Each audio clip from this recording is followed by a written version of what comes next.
안녕하십니까, 이재필입니다. 그래서 지난주부터 쉽고 편안한 수익의 길을 찾아라 라는 주제로 강의를 이렇게 해드리고 있는데요. 지난주에는 국제정세에 대해서 좀 알아봤고요. 자, 오늘은 이 강으로 상식적인 시장 분석, 이런 제목으로 강의를 좀 해드리겠습니다. 자, 그 전에 지금 최근 들어서 시장도 굉장히 좀 불안하죠. 그러니까 전체 시장에 대해서 간략하게 좀 말씀드리고 넘어가고, 또 어제 연준에서 통화정책회의가 있었는데요. 거기서 어떤 얘기가 나왔는지 그런 부분에 대해서 좀 설명을 드리도록 하겠습니다. 자, 먼저 시장을 좀 살펴보면요. 자, 코스피 일봉 차트입니다. 자, 지금 삼성전자는 신저가를 깨고 내려갔죠. 어제도 신저가였었고 오늘도 신저가였습니다. 그런데 이 코스피 지수는 전에 7월 4일 날 2276포인트를 찍었는데요. 자, 아직까지 안 깨고 있습니다. 자, 그렇다라는 것은 아마 삼성전자를 매수하지 않고 다른 쪽에 계신 분들 같은 경우는 그렇다고 또 완전히 잡죠, 이런 것들은 말고요. 웬만하면 전 저점보다는 계좌가 좀 지금 지수에 비해서 약간 전 저점보다 약간 올라와 있는 상태인데요. 지수에 비해서는 계좌가 좀 양호한 편일 겁니다. 그렇다고 하더라도 일단 이게 좀 더 안 좋은 방향으로 이렇게 가버리면 또 조금 어려워질 수 있으니까 일단 시장 부분들은 그렇게 보시면 될 것 같아요. 자, 지금 현재 오늘 그나마 다행인 게 선물 시장 쪽에서는 오전에 외국인들이 한 2,500억 정도를 매도를 했었습니다. 그런데 오후로 이렇게 가면 갈수록 조금씩 이렇게 매도 폭이 줄어들더니 장 마감에는 한 700억 정도 순매수로 마감이 됐어요. 자, 이건 아마도 외국인들 같은 경우도 이거 어제 미국 시장에서 저는 봤거든요. 조금 일찍 일어나서 미국 시장 움직이는 걸 좀 봤는데, 연준의 통화정책회의 결과가 딱 나오고 점도표가 나오고요. 그리고 꽤 많이 플러스에 있었어요, 그 전에. 마이너스가 확 나오더니, 그 다음에 파월 의장이 이렇게 연설을 할 때, 그때도 좀 왔다 갔다 이렇게 하더니, 파월 의장이 또 그런 얘기를 했죠. 언젠가는 통화정책 완화할 거다라는 그런 얘기를 잠깐 했는데, 그때는 나스닥 기준으로 플러스 1.7%까지 갔습니다. 그랬다가 또 기자 질의응답 시간에 조금 매파적인 그런 얘기를 하다 보니까 밀렸는데요. 지금 시장도 그렇게 하고 있는 것 같습니다. 이거 보통 보면 통화정책회의가 하는 그날 주가가 올랐다가 그 다음 빠졌는데, 이만큼 빠졌으니까 오늘 저녁에 조금 올라오지 않을까라는 그런 심리가 좀 있는 것 같아요. 자, 그 힘으로 우리나라 같은 경우도 지금 오늘 코스피 지수가 양선을 뽑아냈는데요. 자, 지금 우리나라 시장도 마찬가지고 미국 시장도 마찬가지입니다. 전저점을 아직 깨진 않았어요. 이런 부분들은 조금 기술적 반등 가능성도 있는 그런 상황이니까 너무 절망하거나 그러지 마시라는 그런 의미에서 좀 말씀을 드렸고요. 하지만 지금 이 전저점은 제가 보기에는 지금은 지켜질지 몰라도요, 나중에 시간이 좀 지나면 깰 수 있는 그런 시장이다라는 생각이 듭니다. 그래서 지금 현재 상태에서 좀 이렇게 반등이 나온다라면, 강한 반등이 나온다라면 20일 이평선이 있는 자리, 그 자리가 지금 오늘 종가 기준으로 2,410포인트 정도 있습니다. 이게 월요일 종가 정도에는 이게 2,420포인트 정도 있었어요. 화, 수, 목 이렇게 3일 동안 좀 이렇게 시간이 지나면서 22평선도 내려왔죠. 그러니까 이 반등 나오는 자리에서 저항선으로 작용할 부분들은 22평선이라고 보시면 되고요. 그건 조금씩 이렇게 내려오니까 반등을 이용해서 20선 근처에 이렇게 주가가 그 정도까지 반등이 나오게 되면 그쪽에서는 또 어느 정도 현금을 이렇게 챙겨 놓는 그런 전략이 좋겠다라고 말씀드리겠고요. 자, 연준에서 어떤 얘기를 했는지 그 부분에 대해서 좀 또 말씀드리도록 하겠습니다. 참, 파월 의장이 그런 얘기를 했어요. 물가가 확실하게 잡힐 때까지 금리 인하는 고려하지 않을 것, 이런 얘기를 했습니다. 물가 잡힐 때까지 그냥 매파적인 그런 정책을 계속 취하겠다라는 얘기죠. 자, 그리고 연준은 물가 상승률을 이 목표치가 2%입니다. 2%대로 되돌리기 위한 굳건한 결심을 하고 있다, 이런 얘기를 했어요. 그냥 결심도 아니고 굳건한 결심이랍니다. 자, 그리고 지금 연준에서 되게 많이 좀 두려워하고 그러는 게 이번에 물가를 못 잡으면 끝이잖아요. 예, 이따가도 다시 보겠지만 지금 연준은 신뢰성을 잃은 상태입니다. 그렇기 때문에 과거에 1980년대의 움직임들, 이때 금리를 좀 올리면 물가가 잡히나 싶다가 조금 완화를 하면 다시 뛰고, 또 금리를 올리면 잡히나 싶다가 다시 뛰고, 이런 모습이 계속 반복이 됐었습니다. 그래서 역사적 기록은 조기 통화 완화 정책의 위험성을 강하게 경고한다. 그러니까 옛날에도 그랬으니까 우리 웬만하면 완화 안 할 거야, 이런 뜻이 되겠죠. 그리고 이번엔 아예 대놓고 그런 얘기를 냈습니다. 경착륙, 경기 침체 이런 얘기를 안 했는데요. 자, 더욱 제약적인 정책 결과로 연착륙 확률이 줄어들 것이다, 이런 얘기를 했어요. 자, 연착륙 확률이 줄어든다라는 거는 경착륙, 즉 경기 침체 확률이 높아질 것이다 라는 얘기죠. 그래도 우리는 하겠다, 이런 얘기입니다. 뭐 결과적으로는 굉장히 매파했어요. 자, 그리고 언젠가는 금리 인상 속도를 조절이 적절할 것이다. 조절하는 게 적절할 것이다, 이런 얘기를 했는데요. 이 얘기는 뭐 계속 하던 얘기죠. 그런데 이상하게 어제 미국 시장에서 장중의 움직임은 이 얘기가 나오고 난 다음에 나스닥이 플러스 1.7%까지 급등을 했었습니다. 순간적으로. 그만큼 시장이 좀 호재에 목말라 있다라는 그런 얘기로도 해석을 할 수 있을 것 같습니다. 자, 그래서 뭐 일단 이 부분들은 뭐 하루 종일 들으셨겠지만 상당히 좀 매파적인 그런 연설 때문에 미국 시장 급락하고, 그게 오늘 오전에 우리나라 시장을 또 급락을 시키고 하루 종일 좀 투자자들의 마음을 조마조마하게 만든 그런 거였다라고 말씀드릴 수 있겠고요. 자, 지금 연준의 시장 전망치에 대해서도 우리는 좀 살펴봐야 되겠죠. 자, 금리 전망치가 지금 4.4% 정도 됩니다. 점도표상에 나와 있는 게. 근데 이게 기존에는 3.4%였어요. 이 부분에 대해서는 다음 장에서 좀 더 자세하게 뜯어보기로 하고요. 자, 그리고 2002년 말, 지금 뭐 흔히 그 언론 쪽에서 그렇게 나오죠. 물가 목표치 이렇게 얘기하는데요. 5.4%라고 이렇게 얘기를 하는데, 이 물가 목표치는 연준에서 얘기하는 물가는 CPI가 아니라 PC입니다. 소비자 물가가 두 가지가 있어요.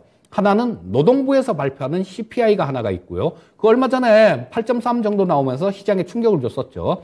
예상치가 8.1이었는데, 근데 요거 말고 또 상무부에서 발표하는 PC가 있습니다. 연준에서 얘기하는 물가는 이 PC 물가를 얘기하는 거예요. 지금 8월달 PC는 아직까지 안 나왔습니다. 근데 7월 달에는 이 PC가 한 6.3 정도가 나왔어요. 그러니까 이 CPI가 지금 8.3인데 이거 어떻게 이거 5.4까지 내려가, 연말까지, 이렇게 생각하시면 안 되는 겁니다. 지금 PC가 6.3이었는데 이번 달에 얼마로 나올지 그 부분은 봐야 될 것 같고요. 자, 그래서 이 물가 기준으로 5.4% 정도를 예상을 했습니다. 근데 이것도 올라간 거예요. 기존에는 5.2% 정도가 될 것이다라는 그런 얘기를 했었습니다. 자, 그리고 올해 말 경제 성장률이 1.5% 정도. 자, 기존 예상치는 1.7% 정도였습니다. 그러니까 뭐 금리 올라가고 물가 올라가고 그다음에 경제 성장률 떨어지고 안 좋은 건 다 있었죠. 그리고 또 2023년 내년 말에 실업률이 4.4% 정도가 될 것이다. 기존에는 3.9%였습니다.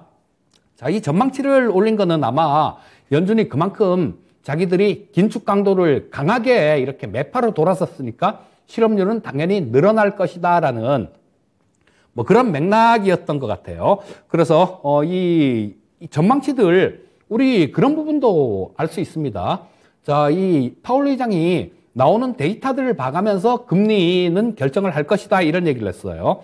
자, 그러니까 우리는 여기서 남들보다 조금 더 좀 알려면요, 그렇게 보시면 되겠죠.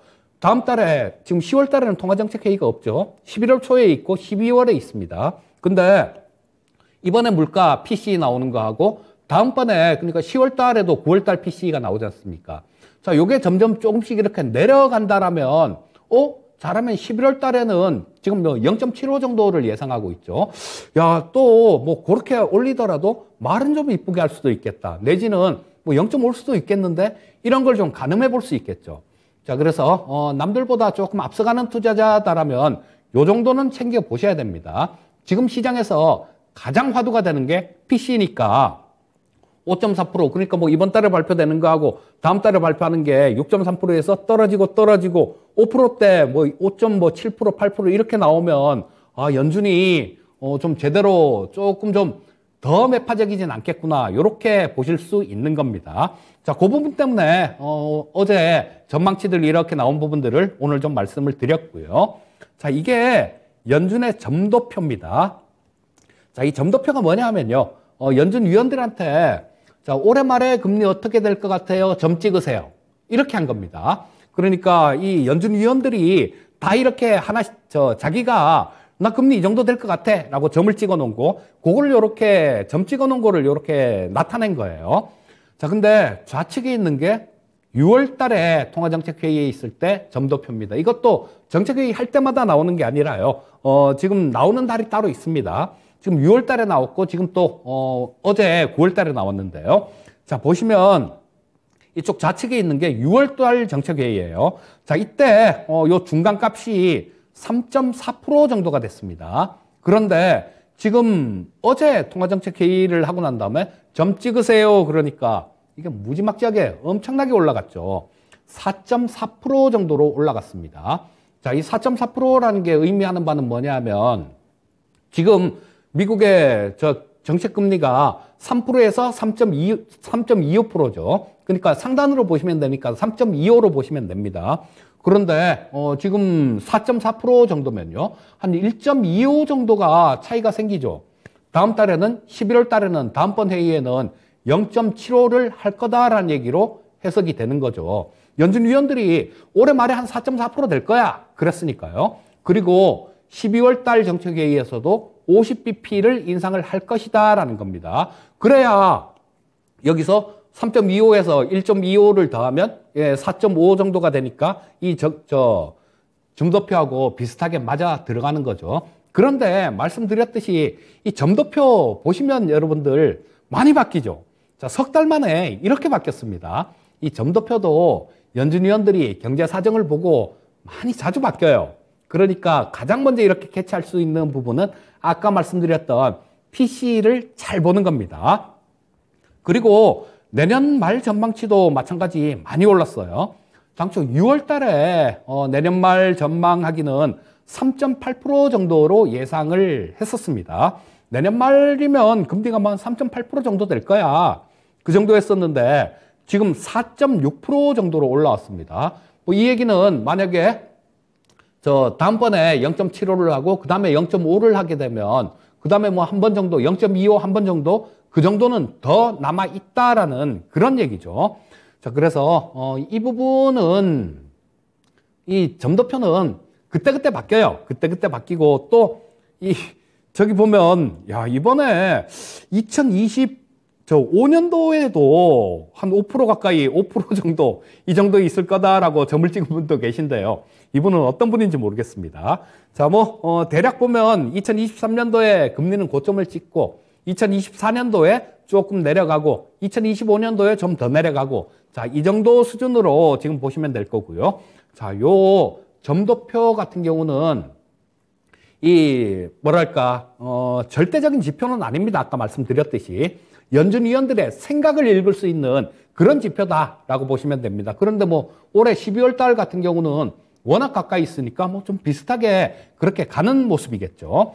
자, 그러면 금리를 왜 이렇게 시장은 못 잡아먹어 안달일까요?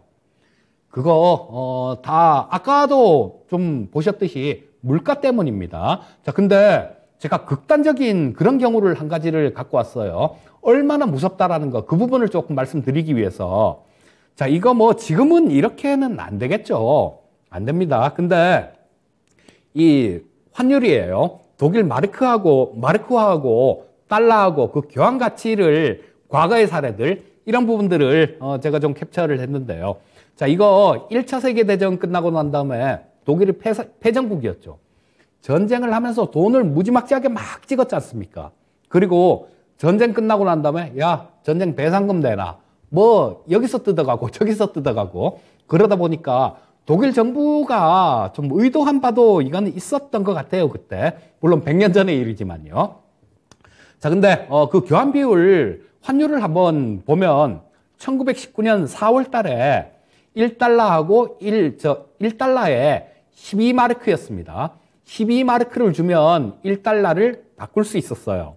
그런데 이게 1921년 11월 달에 보면 263마르크가 됩니다. 뭐 이거 한 20배 넘게 뛰었죠.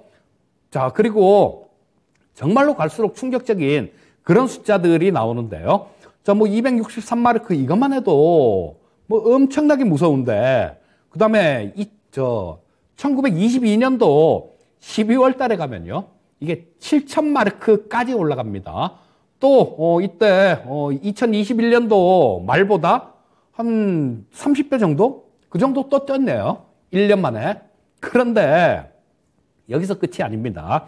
자, 7,000마르크 하던 게 2023년도 12월 달이요. 이때는 4조 2천억 마르크예요. 4조 2천억 마르크. 야, 그러면 이거 이때 1919년도부터 시작해갖고 4년 동안 대체 이게 얼마입니까? 대략이 처음에 19년도에 12마르크니까 대략 계산해보면 한 3,500억 정도 되겠네요. 자, 그러면 3,500억, 1919년도에 3,500억으로 살 수 있던 거를 이 1923년도에 가면 12원밖에 안 된다는 얘기입니다. 자, 쉽게 얘기하면 원으로 이렇게 계산을 하면 되게 쉽겠죠. 말씀을 드리면 3,500억짜리를 그냥 그 가치가 12원밖에 안 된다는 얘기예요. 완전히 거들난 거죠. 이게 살인적인 물가 때문에 그렇습니다. 이때 당시에 되게 재밌는 일화도 하나 있어요. 어떤 술주정뱅이가 술을 맨날 돈만 벌면 술을 사 먹고요. 그 술병은 그냥 귀찮아서 그냥 처박아 놨답니다. 근데 꼬박꼬박 열심히 일을 해서 돈을 저금한 사람하고요. 나중에 보니까 술병을 파니까 돈을 이렇게 열심히 저축한 사람, 그 사람보다 훨씬 많은 돈이었다라는 진짜 웃지 못할 그런 일화도 있어요. 자, 이거는 좀 극단적인 경우지만요. 인플레이션이 이렇게 무섭습니다. 자, 그래서 이거는 정말로 꼭 잡고 넘어가야 되는 부분이 맞아요. 자, 연준에 맞서지 말라, 이런 격언이 있죠.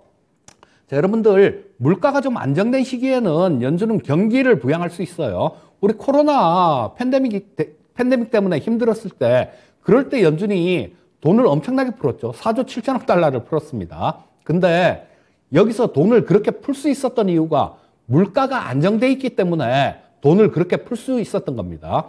물가가 만약에 고공행진을 하고 있었다면 연준은 그렇게 돈을 풀 수가 없었을 거예요. 어떻게 방법 자체가 없다는 얘기입니다. 자, 그리고 물가 급등은 강한 경기 침체 우려감이 드는 뭐 그런 대사건이에요. 물가 급등은. 자, 시기를 놓치면 훨씬 더 큰 희생을 치러야 됩니다. 작년에 파월 의장이 인플레이션 일시적이다 이런 얘기를 계속 했었죠. 그런데 그때 그렇게 안일하게 생각을 하지 않고 적극적으로 먼저 좀 선제적으로 대응을 했다라면요. 지금 뭐 지지난달에 미국의 CPI가 9%가 넘어갔지 않습니까? 그까지 가지도 않았을 겁니다. 그리고 여기에 대해서는 비판이 좀 많아요.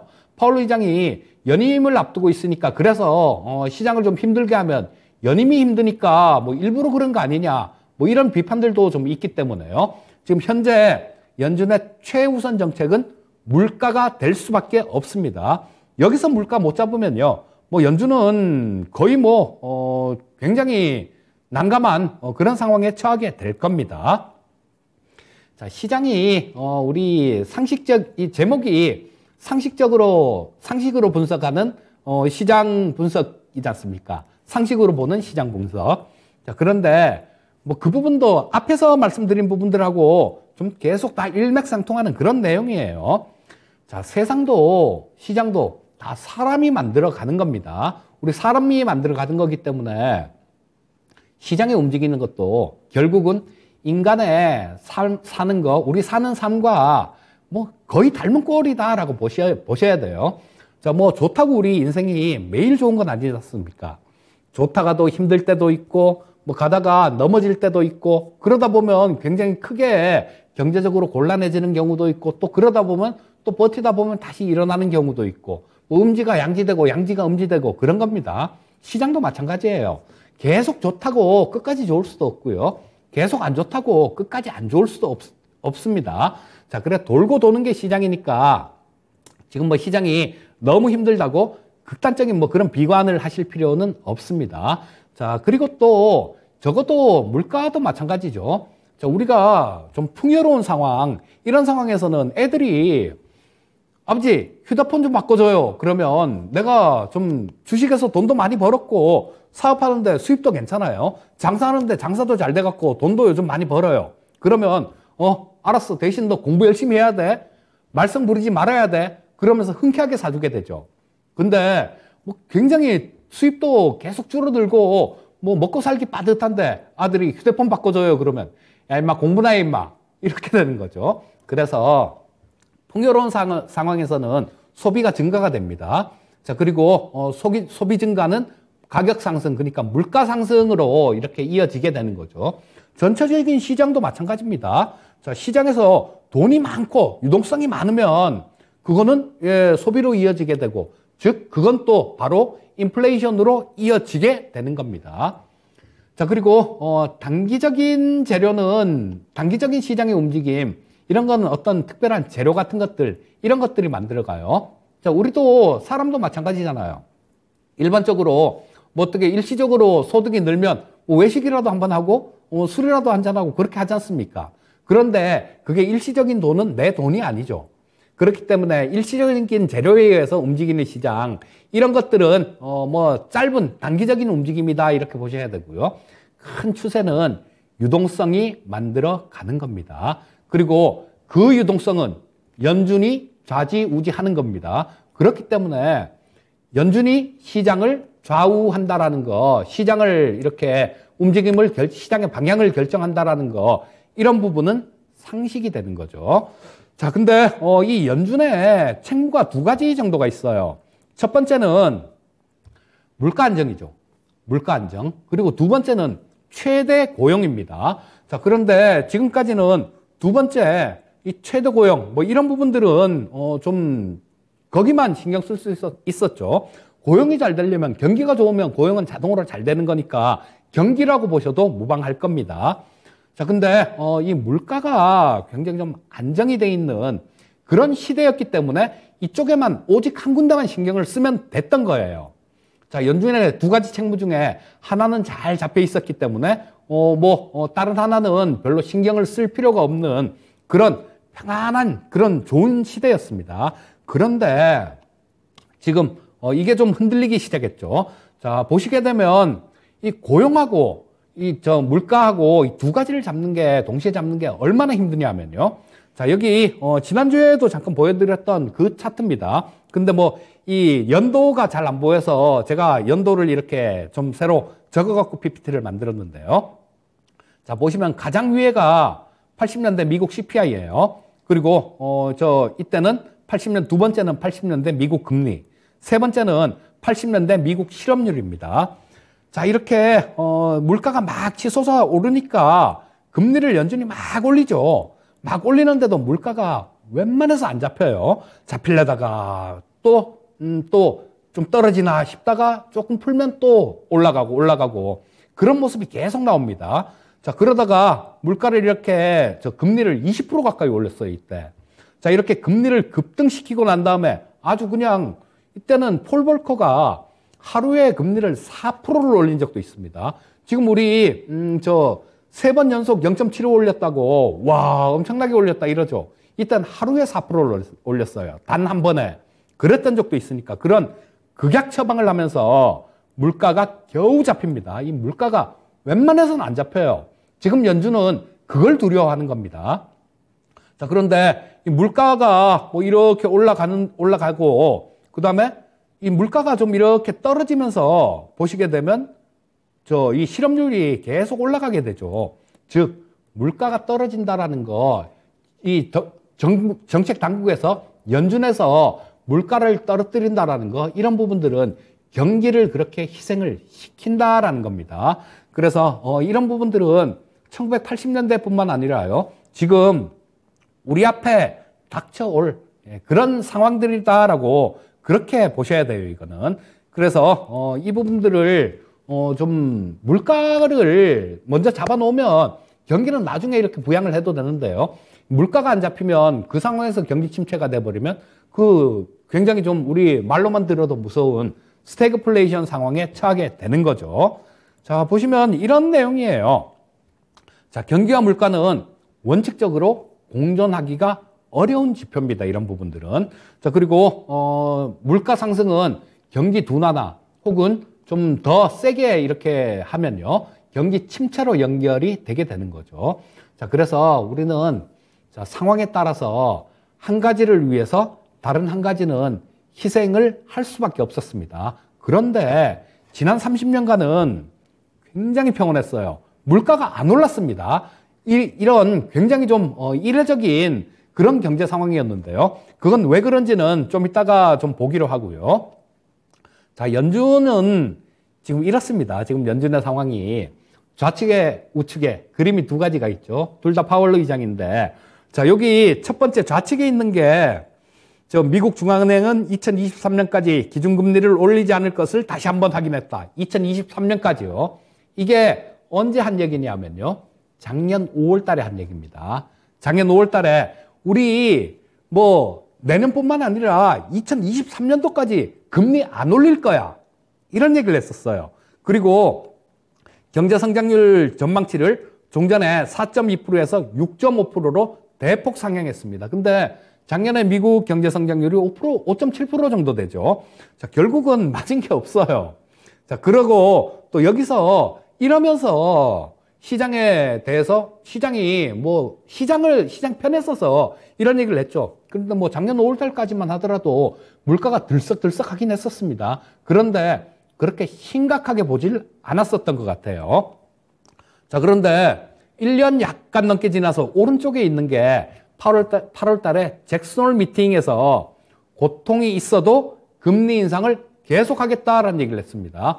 불과 저 1년 3개월 전에 2023년도까지 금리 인상 안 할게요, 걱정하지 마세요, 안심하고 계세요, 이렇게 얘기를 했었는데 바로 1년 3개월 뒤에 이런 얘기를 했다라는 거예요. 자, 그래서 지금의 연준의 통화정책도 마찬가지입니다, 여러분들. 내년까지 파월 의장이 어제도 내년까지 절대로 금리 인하 없다, 이렇게 얘기를 하는데요. 그건 모르는 겁니다. 자, 이게 물가에 따라서 틀려질 거예요. 물가가 이렇게 많이 좀 뚝 떨어지고 굉장히 안정되는 그런 모습이 나오면 굳이 이렇게 더 매파적으로 이렇게 할 이유가 없으니까요. 자, 그래서 이런 연준 인사들이나 뭐 이런 분들의 말도 좀 참고를 해야 되지만요. 자, 이거는 제가 캡처를 해온 이유가 그런 거예요. 이렇게 틀립니다라는 거를 그냥 한 장에 보여드리기 위해서 이렇게 캡처를 해왔는데요. 자, 연준이 지금 이랬죠.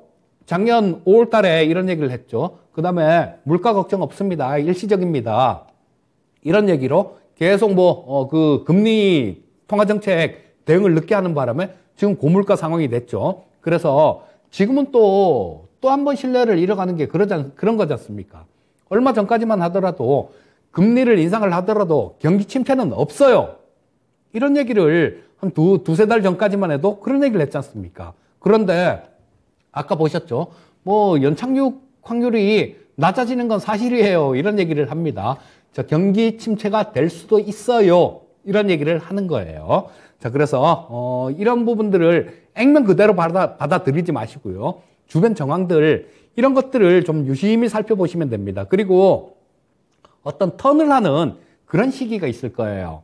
자, 이 파월 의장도 마찬가지로 뭐 작년에 그렇게 되고 난 다음에 재신임 딱 되고 난 다음에 그때부터 얼굴을 확 바꿨죠. 확 바꿨는데, 자, 뭐 그때라도 조금 주가가 좀 고점에서 조금 하락하긴 했지만요. 그때라도 이런 걸 캐치했다라면, 그렇죠. 지금보다 상당히 좀 좋은 그런 대응을 할 수 있었을 겁니다. 자, 그러면 물가 상황에 대해서 한번 이렇게 또 보도록 하겠습니다. 자, 여기 보시면 돈을 진짜로 많이 풀었죠. 이때 첫 번째가 서프라임 모기지론 사태 때 그 경제위기 그거 극복을 하면서 3조 4천억 달러를 풀었었고요. 자, 그 다음에 코로나 팬데믹 이걸 극복하면서 또 4조 7천억 달러를 풀었습니다. 그런데 이때는 3조 4천억 달러를 풀었음에도 불구하고 금리가 안 올랐어요. 물가가 안 올랐어요. 자, 옆에 그림 보시다시피 여기 동그라미 쳐놓은 게 3%인데요. 자, 3% 아래에 계속 있었습니다. 이런 시기가 굉장히 오래 이렇게 지속이 되다 보니까 연준이 좀 안일했던 거예요. 그리고 뭐 작년에 뭐 좀 이렇게 5% 넘어가고 막 이런 상황이 와도 이거 일시적이에요, 일시적이에요. 그러고 말았던 겁니다. 그리고 또 하다 또 조금 그러니까 평균 물가제를 도입할 거예요. 이런 얘기도 했었죠. 평균으로 2% 내에 들어오면 그거는 괜찮은 거예요. 이렇게도 얘기를 했었습니다. 자, 근데 이게 대체 뭐 때문에 물가가 이렇게 급등을 했을까요?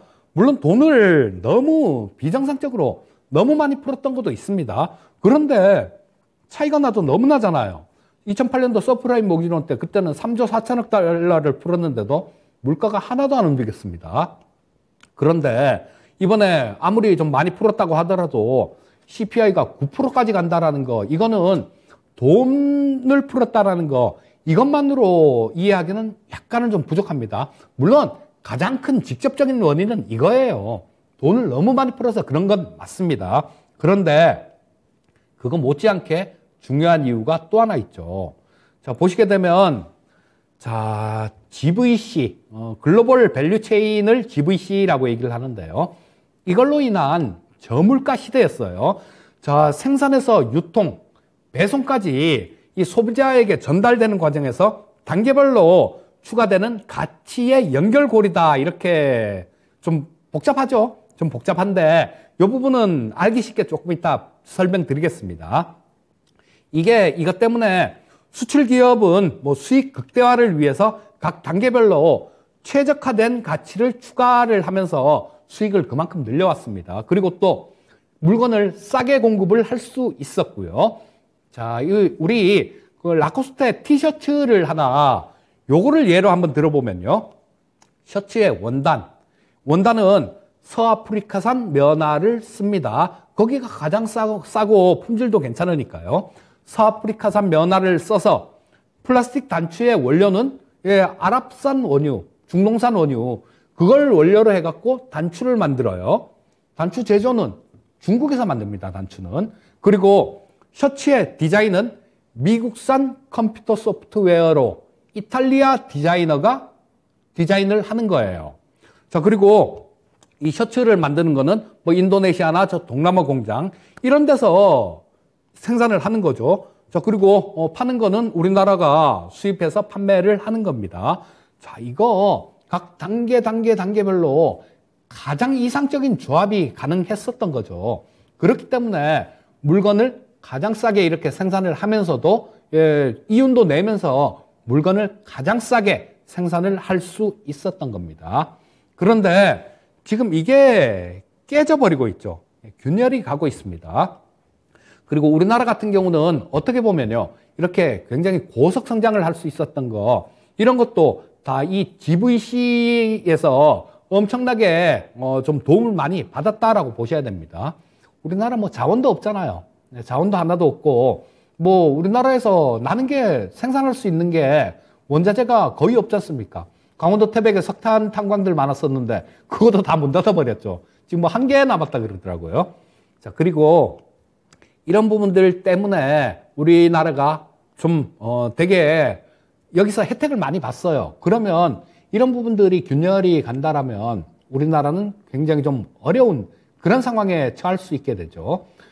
자, 그러면 이런 어려운 부분들에 대해서 한번 보도록 하겠습니다. 자, 지금 미국하고 중국은 지금 치고받고 난리죠. 그리고 이거는 어제 오늘 얘기가 아니라 2018년도부터 이어오던 얘기예요. 자, 뭐 미국 입장에서는 달러라는 거, 기축통화 달러라는 거, 그거는 무슨 일이 있어도 놓을 수가 없는 겁니다. 기축통화를 갖고 있다는 건 패권 국가가 되는 거예요. 거기에 대한 도전자가 생겼다라는 거, 이거는 정말로 둘 중 하나는 죽어야지 끝나는 게임, 내지는 뭐 납작 엎드려갖고 잘못했습니다, 살려만 주십시오, 이렇게 나오든가, 그렇지 않고는 끝나지 않는 게임입니다. 자, 뭐 이 부분은 또 옆부분 같은 경우도 지금 우크라이나 전장 상황인데요. 이 파란 쪽이 우크라이나가 수복한 그런 지역이에요. 우크라이나 제2도시 뭐 하리키우하고 그 밑에 이지움 쪽 이쪽인데 전략적 요충지죠. 자, 여기서 조금 반격이 이렇게 시작되면서 우크라이나가 이렇게 선전을 하면서 야, 이거 전쟁이 조금 생각보다 빨리 끝날 수도 있겠다 이런 생각을 했었는데요. 자, 지금 역시 푸틴은 푸틴입니다. 보시게 되면 어제 그런 뉴스가 나왔죠. 자, 좀 전쟁 상황이 불리하니까 군 동원령을 발동했습니다. 자, 전체 예비군이 2,500만 명이라네요. 자, 근데 그 중에 30만 명을 소집 예정이다. 이렇게 했는데요. 자, 이 푸틴은 지금 이것 때문에 러시아도 난리라 그래요. 보시면 동원령 내리기 전에도 푸틴 진짜로 지금까지 감히 얘기할 수 없었던 부분들, 푸틴 탄핵에 대한 그런 얘기도 나왔었고요. 또, 물론 다 잡혀가고 조사받고 막 그랬지만요. 의회에서도 마찬가지 푸틴 물러나야 된다. 이런 얘기를 했어요. 또 푸틴한테 그 훈장을 받은 가수가 있습니다. 러시아 가수가. 우리 그 심수봉 씨 노래 백만송이 장미 있잖아요. 그 백만송이 백만송이 백만송이 그런 노래. 그거 원곡 부른 가수가 푸틴한테 훈장을 받았었거든요. 근데 그 가수조차도 이 푸틴에 대해서 비난을 했다 그래요. 전쟁에 대해서. 물론 다 잡혀가서 조사를 받고 있는데. 자, 이게 또 서방 쪽에다가 모든 수단을 다할 것이다. 러시아를 지키기 위해서. 그런 얘기를 하는데 모든 수단을 다 동원할 거다라는 거.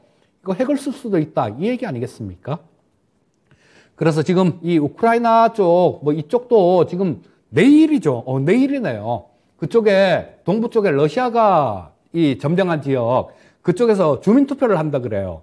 주민투표는 조작을 할 거니까 찬성이 많겠죠. 그러면 우크라이나가 잃었던 그 지역을 공격을 하게 되면 자기들 영토로 생각을 하고 러시아 본토를 공격했다라는 이런 프레임을 씌우려고 그러는 겁니다. 자, 그래서 이 부분이 좀 어떻게 될지 정말로 좀 빨리 끝나줘야 되는데 좀 빨리 끝났으면 싶은 그런 생각이 있었는데 좀 그렇게 쉬울 것 같지는 않고요. 그리고 또 이쪽만 시끄러운 게 아니죠. 자, 무역으로 그렇게 시끄럽더니 미국하고 중국하고 이제는 군사적 충돌 이런 설마 진짜로 충돌하기는 조금 어렵긴 할 겁니다만 바이든이 그런 얘기를 했죠. 좀 대만을 침공받았을 경우에 미군이 직접 방어를 할 수도 있겠느냐 그랬을 때 바이든이 yes 그랬죠. 그렇다라고 얘기를 했는데요. 자, 이 대만 쪽을 사이에 두고 정말로 또 이것도 좀 일촉즉발이에요. 자, 그러고 난 다음에 이 중국의 무장 드론이 지금까지는 정찰 드론이었었거든요. 대만 쪽으로 이렇게 넘어와서 정찰만 하고 가고 그랬었는데 직접 진짜 포탄을 실은 무장 드론이 대만 상공으로 넘어왔습니다. 자, 그런 일들이 있다 보니까 미국하고 캐나다 군함이 대만 해협을 보란 듯이 이렇게 통과하고 지났죠. 자, 그래서 이 부분도 굉장히 좀 지정학적 리스크가 상당히 큰 그런 건데요. 이 대만이 참 중국인들이 자기들 땅이다 이렇게 얘기를 하는데 말도 안 되는 소리입니다. 이 대만 같은 경우는 동남아 지역에 살던 사람들이 그쪽에 원주민이에요. 근데 이게 1600년대 네덜란드가 이쪽에 왔었죠. 그래서 그 대만 남부 쪽은 네덜란드가 통치하고 있었어요. 네덜란드가 점령하고 있고 북쪽은 원주민들이 있었는데 거기 이제 스페인이 하나 이렇게 숟가락을 얹으려고 들어왔다가 네덜란드한테 쫓겨나죠. 그러고 난 다음에 이 대만은 그렇게 있었는데 명나라가 망하고 청나라한테 망하잖아요. 청나라한테 망하는데 이 청나라 때 명나라가 망하고 난 다음에 명나라 사람 정성공이라는 사람이 이쪽으로 대만으로 건너가서 네덜란드인들을 내쫓았습니다. 네덜란드 사람들 내쫓고 거기서 이렇게 있었는데 그러던 땅이에요. 근데 이 청나라 4대 황제죠. 강희제 때 이 대만을 토벌을 했거든요. 그때부터 이제 이 대만이 중국 땅에 그렇게 속했던 겁니다. 수천 년간을 이 대만은 그냥 원주민들이 평화롭게 살던 그런 땅이에요. 그리고 또 솔직히 지금 한중 막 그러는데 제일 마지막에 지배한 나라는 청나라, 만주족이지 않습니까? 그 한족들이라는 게 실체가 되게 웃겨요, 보면 지금 하다못해 중국 땅덩어리를 처음 이렇게 통일한 시황제, 진시황도 서융이라 그래서 이 탁발선비 쪽, 그쪽이었다라는 그런 학설이 강합니다. 그 한나라 있다가, 그 다음에 수나라도 선비족, 당나라도 선비족입니다. 당나라도 선비족이고, 뭐, 그 다음에, 뭐, 당나라 망하고 난 다음에 그 송나라 잠깐 있었죠. 송나라 잠깐 있었는데, 송나라 때도 북쪽은 거란족이 다 먹고 있던 그런 자리지 않습니까? 거란족이 요 나라 이렇게 세워서 북쪽, 중국 북쪽을 다 장악하고 있었고, 그 다음에는 금나라, 만주족이죠, 금나라도. 말갈족이 만주족입니다. 그 사람들이 이렇게 있었고, 그 다음엔 몽골족이 원나라가 또 통일했었고, 명나라 잠깐 있다가, 한 200년 있다가, 그 다음에 마지막엔 청나라가 만주족이 300년간 마지막까지 다스렸던 그런 나라지 않습니까? 이게 어떻게 지들 땅입니까, 이게?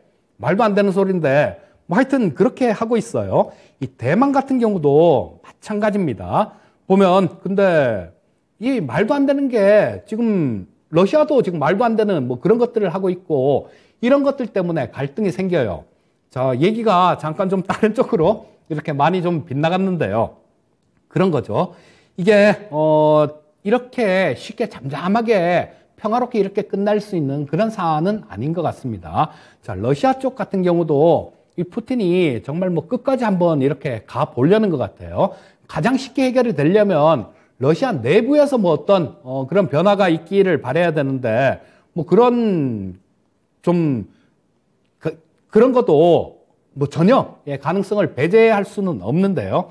하여튼 이런 부분들 때문에 국제 정세가 지금 풀리지 않고 있습니다. 자, 그러면 우리 이렇게 뭐 저 인도네시아에서 생산을 하고 뭐 저 중동산 저 단추를 원료로 해갖고 중동산 원유를 원료로 단추를 만들고 중국에서 만들고 뭐 이런 것들이 분업화가 이게 가능하겠습니까? 힘들어요, 지금. 힘든 상황이고 오히려 이렇게 갈갈이 쪼개지는 블록화가 진행될 가능성이 굉장히 많습니다. 우리 이 부분에 대해서도 좀 말씀을 전에 EJ라는 프로 있었죠. 거기서도 좀 말씀을 드렸었는데요.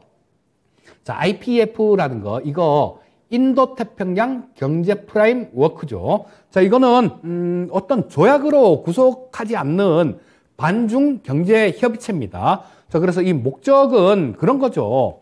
자, 아시아 태평양 지역 내에서 좀 무역 질서를 개편한다라는 그런 목표인데요. 자, 이거 뭐 말이 좋아서 이런 거지.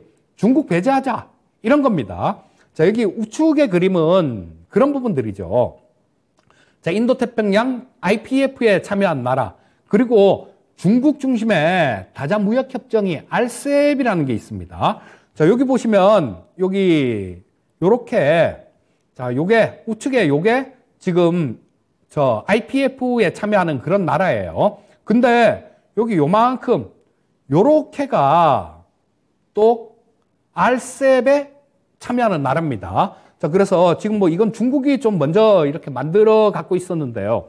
미국이 중국을 고립을 시키기 위해서 다 이렇게 만들고 있는 겁니다. 자, 갈갈이 떼내고 있는 거예요. 그리고 뭐 아시다시피 뭐 반도체도 저 중국을 배제하기 위해서 그렇게 만든 거고 또 지금 첨단 산업은 전부 다 중국을 배제하기 위해서 그렇게 하고 있습니다. 그런데 뭐 우리나라 같은 경우도 중간에서 본의 아니게 이렇게 배터리 같은 경우도 전기차 같은 경우도 피해를 보고 있는데요. 이런 부분들은 글쎄 저 미국의 중간선거가 11월 달에 있는데요. 이 중간선거가 끝나면 해줘야죠. 이건 해줘야 되는 그런 부분입니다. 그리고 이번에 유엔 총회에서도 윤 대통령께서도 잠깐은 이렇게 회담은 못했죠. 회담은 못했는데 잠깐 동안 뭐 이렇게 한 48초 정도 되는 것 같아요. 얘기하면서 이 얘기를 잠깐은 했나 봐요.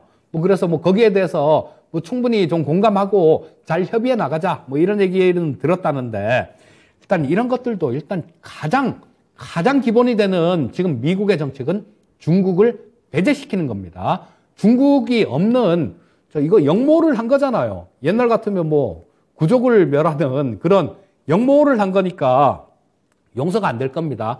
그래서 이들은 또 어떻게 합니까?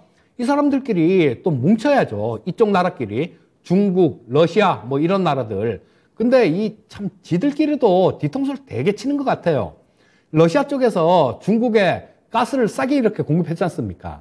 저 유럽에 갈 거 중국이 많이 쓴 거죠. 근데 이거를 중국이 받아갖고 다시 유럽에다가 비싸게 이렇게 팔고 그런 정황이 있대요. 참 진짜 국가별로도 참 요지경 속입니다. 근데 어쨌거나 뭐 이 두 진영 같은 경우는 점점 이렇게 따로 떨어지는 블록화 시대로 진입될 가능성이 굉장히 높아요. 자, 그렇게 되면 이 블록화라는 거는 우리나라한테 어떤 의미가 되겠습니까? 자, 보시면 이런 거예요. 여기 우리나라가 55개국하고 55개국에 16건의 FTA를 체결했습니다. 그렇기 때문에 뭐 유럽에 여러 국가가 있으니까 뭐 유럽하고 EU 연합하고 FTA를 체결을 하면 거기 있는 국가들하고 다 이렇게 체결이 되는 거니까요. 자, 우리나라는 지금 그냥 수출로 먹고 사는 그런 나라입니다. 그런데 여기서 지금 전 세계를 대상으로 우리나라가 장사를 되게 잘하고 있었죠. 잘하고 있었는데 갑자기 이게 분열되는 그런 조짐들이 나오고 있다라는 거예요. 자, 그렇게 되면 지금 뭐 완전히 뭐 하루아침에 그냥 뚝 끊기진 않겠죠. 뚝 끊기진 않는데 지금 중국 쪽에도 지금 뭐 우리나라 무역 적자 계속 기록하고 있지 않습니까? 중국도 마찬가지로 이제는 기술이 어느 정도 올라와서 뭐 반도체 같은 것들 이런 건 안 되겠지만 반도체를 제외한 웬만한 것들 이런 것들은 다 지들이 만들잖아요. 오히려 우리나라가 중국에서 수입하는 것들이 굉장히 많고요. 자, 뭐 러시아 같은 경우는 당분간 러시아하고 거래 못 하겠죠. 전쟁이 끝나면 어떻게 될까요? 전쟁이 딱 이렇게 뭐 우크라이나 어떤 형태로든 결론이 지어져서 우크라이나하고 러시아의 전쟁이 끝났다. 근데 그렇다고 바로 우리나라가 러시아 거를 뭐 싸게 이렇게 에너지나 우리나라도 지금 LNG 러시아 쪽에서 들어오는 게 있죠. 근데 이런 것들을 뭐 과거처럼 그렇게 편안하게 러시아산 광물 이런 것들을 과거처럼 편안하게 이렇게 수입을 할 수가 있을까요? 어려울 겁니다. 자, 그래서 이 국가들이 전부 다 이렇게 하나하나 이 블럭 이렇게 좀 이렇게 블럭화가 되면서 교역 대상국은 축소가 될 가능성이 굉장히 높아요. 자, 그래서 이런 부분들은 우리가 지금 온 국가에 영향을 기울여 갖고 해야 될 부분인데 참 재밌죠, 요즘 보면. 뭐, 여당, 야당 자기들끼리 싸우고 또 뭐 여당, 야당 이렇게 싸우기도 하고요. 자기들끼리도 또 물고 뜯고 난리지 않습니까? 그래서 그런 거 좀 하지 말고 좀 제발 좀, 현재 지금 굉장히 엄중한 때니까 이런 부분에 대해서 조금 좀 신경을 써줬으면 하는 뭐 그런 생각입니다. 자, 그리고, 이런 부분들은 자, 지금 조금 내용이 어려우셨다라고도 볼 수 있어요. 하지만 요거 전부 다 상식선에서 생각을 할 수 있는 그런 부분들이죠. 자, 시장에서 가장 큰 힘을 가진 사람은 연준이다. 시장을 움직일 수 있는. 근데 그 연준이 자기 마음대로 할 수는 없지 않습니까?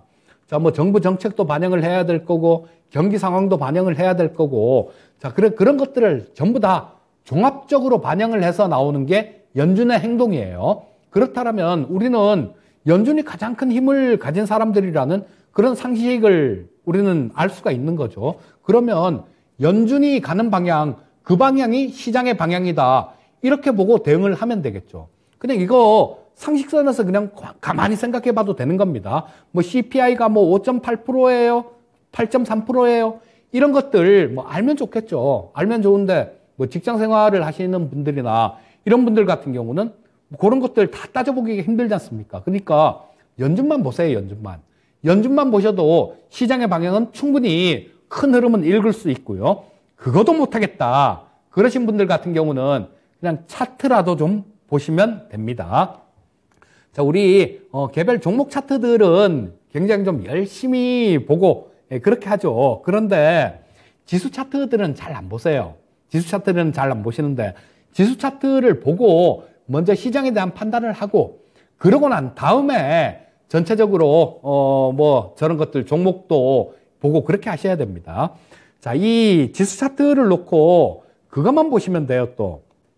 이 이동평균선이나 이런 거 갖고도 분석하는 방법도 굉장히 많습니다. 굉장히 많은데, 뭐 주린이 분들 이것저것 다 모르겠고 나는 시간도 없고 다 귀찮아. 나는 몰라. 하기도 싫고 알 수도 없어. 라고 그렇게 생각하시는 분들은 그것만 보세요. 제가 지금 여기 이동평균선들을 이렇게 조금 굵게 이렇게 색칠을 해놨는데요. 빨간 선이 22평선입니다. 파란 선이 62평선이에요. 자, 이 시장 추세를 보는데 122평선하고 242평선은 너무 늦어요. 벌써 주가 저만큼 올라갔는데 이제 이렇게 돌아 나오고 그렇기 때문에 실전에서 쓸 수가 없습니다. 단기적인 추세는 여러분들 이 22평선, 지금 저한테는 빨간 선이죠. 이 방향만 보세요. 이게 위쪽 방향으로 가고 있냐, 아래쪽 방향으로 가고 있냐. 그것만 보시면 됩니다. 자, 얼마 전에 이쪽에서도 7월 달에 초에 바닥을 찍고요. 그러고 난 다음에도 저 22평선이 살짝 돌면서 이렇게 돌아 나오는 자리, 그런 자리 같은 경우는 이 단기적인 추세는 조금 돌아섰네라고 그렇게 볼 수 있었으니까 돌았을 때 그때 주식을 매수를 하셨어도 상당한 수익을 거둘 수 있었습니다. 그리고 또 마찬가지로 22평선이 올라가다 꺾여요. 꺾이는 모습 나오면 이제는 단기 방향도 하락으로 돌아섰네 라고 판단을 하시면 되는 거예요. 자, 이평선 자체가 이렇게 내려오다가 밋밋해졌다가 다시 돌아 나오질 못하고 다시 밀리면 이건 급락 조짐이네. 이렇게 보시면 되고, 62평선은 이거는 웬만해서는 잘 방향을 그렇게 쉽게 바꾸진 않습니다. 파란 선인데요. 이 부분은 중장기 추세, 그러니까 60일 이동평균선 22평선이 주가가 이렇게 올라오는 모습이 나오고요. 그게 60일 이동평균선 위에 있고 60일 이동평균선 제 차트에선 파란 선입니다. 62평선이 떨어지다가 이렇게 돌아 나오는 그런 모습이 나오면요. 시장 바닥 쳤구나 라고 생각을 하셔도 되는 거예요. 자, 즉 이동평균선을 보시되 이 지지 저항 이런 것도 있고 여러 가지 볼 수 있어요. 근데 시장의 흐름, 추세만 보는 걸 말씀드리는 겁니다. 62평선이 아래로 향해 있으면 이거 중기 추세 안 좋아. 거기다 22평선 자체도 아래로 향하고 있으면 이거 단기도 안 좋고 중기도 안 좋아. 그럼 주식 사지 말아야죠. 그리고 또 22평선은 돌아 나와요. 62평선은 좀 내려오더라도 이거 단타는 쳐볼 수 있겠네. 그 정도로 생각을 하시면 될 거고, 또 62평선까지 지금 현재 상황에서 떨어지다가 돌아 나와요. 시장 바닥 쳤구나. 이렇게 생각하시면 됩니다. 그냥 눈만 있으면 알 수 있는 거죠. 방향만 보면 되는데. 자, 요 부분들, 요거는 기술적으로 가장 간단하게 상식이에요, 이것도. 자, 이평선 가는 방향이 추세다. 시장은 추세를 생성을 하면 어느 정도 가는 일정 부분 그쪽으로 움직이니까 그렇게 따라서 추정해서 매매를 하시면 됩니다. 자, 이평선들 다 아래로 향하고 있는데 주식을 사거나 이렇게 하셔서는 안 되는 거죠. 자, 마지막으로 기술적 분석에 대해서 좀 말씀을 드렸고요. 가장 간단한 겁니다. 자, 오늘 이 강도 시간이 다 됐네요. 자, 다음 시간에는 복리에 관해서 조금 말씀을 드릴 텐데 그 부분은 또 상당히 굉장히 중요한 부분들이 있을 테니까요. 다음 주에도 많이 시청 부탁드리겠습니다. 자, 오늘은 여기서 인사드리겠습니다. 감사합니다.